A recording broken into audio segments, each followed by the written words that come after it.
10월 15일 화요일 큐티입니다. 제목 거룩한 질서와 공동체를 위한 영적 리더십의 분별. 본문 디모데전서 5장 17절에서 25절까지 말씀입니다. 잘 다스리는 장로들은 두 배나 존경을 받게 하여라. 특히 설교와 가르치는 일에 수고하는 사람들을 더욱 그렇게 하여라. 성경에서 말하기를 곡식을 밟아 떠는 소의 입에 망을 씌우지 말라고 했고 일꾼이 자기의 품삯을 받는 것은 마땅하다고 했다. 장로에 대한 고소는 두세 사람의 증인이 없으면 받지 마라. 죄를 지은 사람은 모든 사람 앞에서 꾸짖어 다른 사람들도 두려워하게 하여라. 내가 하나님과 그리스도 예수와 택하심을 받은 천사들 앞에서 엄숙히 명령한다. 그대는 이것들을 편견 없이 지키고 아무 일도 불공평하게 처리하지 마라. 아무에게도 경솔하게 안수하지 마라. 다른 사람들의 죄에 동참하지 말고 그대 자신을 깨끗하게 지켜라. 이제부터는 물만 마시지 말고 그대의 위장과 잦은 병을 생각해 포도주도 조금씩 먹도록 하여라. 어떤 사람들의 죄는 분명해서 먼저 심판을 받고 또한 어떤 사람들의 죄는 그 다음에 심판을 받는다. 이와 같이 선한 일들도 명백히 드러나고 그렇지 않은 것들도 숨길 수 없다. 본문 요약입니다. 바울은 디모데에게 장로들, 즉 교회의 영적 지도자들을 대하는 법에 대해 가르칩니다. 수고하는 장로, 특히 말씀과 가르침에 전념하는 이들은 두 배의 존경을 받을 자격이 있으며 일꾼이 그 삭스를 받는 것은 마땅하다고 말합니다. 그러나 장로에 대한 고발은 두세 증인이 없으면 받지 말고 죄를 범한 장로는 모든 사람 앞에서 책망하라고 권면합니다. 바울은 하나님의 선택, 그리스도 예수, 천사들 앞에서 편견 없이 이 원칙을 지키라고 강조하고 성급히 안수하거나 다른 사람의 죄에 동참하지 말라고 경고합니다. 아울러 디모데가 자주 병약함을 겪는 것을 염려하며 포도주를 조금씩 쓰라고 권면합니다.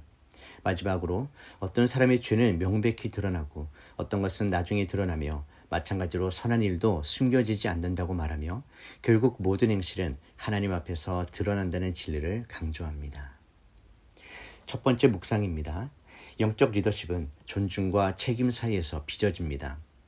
본문은 교회의 영적 지도자, 즉 장로들에 대한 균형 잡힌 태도를 요청합니다. 리더는 말씀과 가르침에 전념함으로 교회를 섬기고 공동체는 그들의 수고에 합당한 존경과 대우를 해야 합니다. 이는 단순한 인간적인 예우가 아니라 복음을 위한 하나님의 질서를 세우는 방식입니다. 하지만 바울은 동시에 리더십에 대한 면죄부를 주지는 않습니다. 죄에 대해서는 공적으로 책망하라고 명하며 고발은 신중하게 하되 은폐하지 말 것을 강조합니다. 이것은 공동체가 거룩함과 공의를 함께 지키기 위한 하나님 나라의 원리입니다. 지도자를 보호하되 하나님의 이름을 가리는 죄는 반드시 다루라는 것입니다.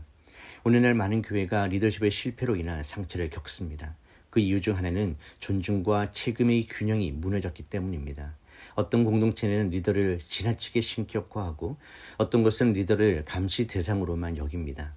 그러나 하나님 나라에서는 리더십이 예수 그리스도의 십자가를 본받는 섬김의 도구이며 공동체는 그것을 바르게 지원하고 감사할 의무를 함께 가집니다.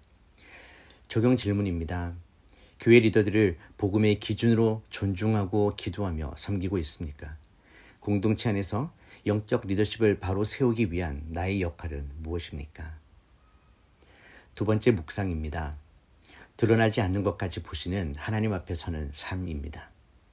바울은 서두르지 말라는 단호한 권면으로 리더를 세우는 데 있어서의 신중함을 강조합니다. 성급한 안수는 오히려 공동체에 해를 끼치며 다른 사람의 죄에 동참하는 일이 될 수 있음을 경고합니다. 그리고 이어진 말씀은 놀랍습니다. 어떤 사람의 죄는 명백히 드러나 심판을 받지만 어떤 사람의 죄는 나중에야 드러납니다. 선한 일도 숨길 수 없습니다. 이 말씀은 우리가 하나님 앞에서 살아가는 인생이라는 사실을 일깨워 줍니다. 공적인 직분자에 대한 기준뿐 아니라 우리 모두가 언젠간 하나님 앞에서 모든 일들이 드러날 존재임을 보여줍니다. 사람들은 때로 외모나 성과로 판단하지만 하나님은 마음과 중심, 동기와 과정까지 아시는 분이십니다. 하나님 나라 백성은 드러난 결과보다 은밀한 자리에서의 정직과 신실함을 더 중요하게 여깁니다.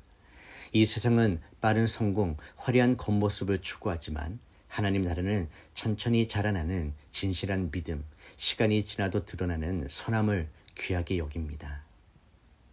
적용 질문입니다. 하나님 앞에서 진실하고 정결한 삶을 살아가고 있습니까?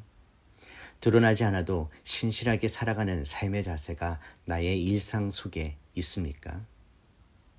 기도하겠습니다. 신실하신 하나님 아버지, 우리를 사랑으로 불러주시고 교회를 세우시며 그 안에 리더와 공동체를 세우시는 주님의 지혜에 감사를 드립니다. 말씀과 가르침에 전념하는 리더들에게 존경과 기도로 응답하게 하시고 동시에 죄에 대해 은폐하지 않고 정직하게 다루는 거룩한 공동체가 되게 하여 주시옵소서. 사람을 높이는 것이 아니라 복음을 높이고 주님의 통치를 드러내는 교회가 되게 하여 주시옵소서. 우리 삶의 모든 행위가 주 앞에 드러날 것을 기억하며 겉모습보다 내면의 정결함을 추구하게 하시고 사람의 칭찬보다 하나님의 인정을 더 소중히 여기는 믿음을 갖게 하여 주시옵소서. 주님, 지금은 드러나지 않는 작은 사람이라도 끝내는 주 앞에서 밝혀질 줄 믿습니다.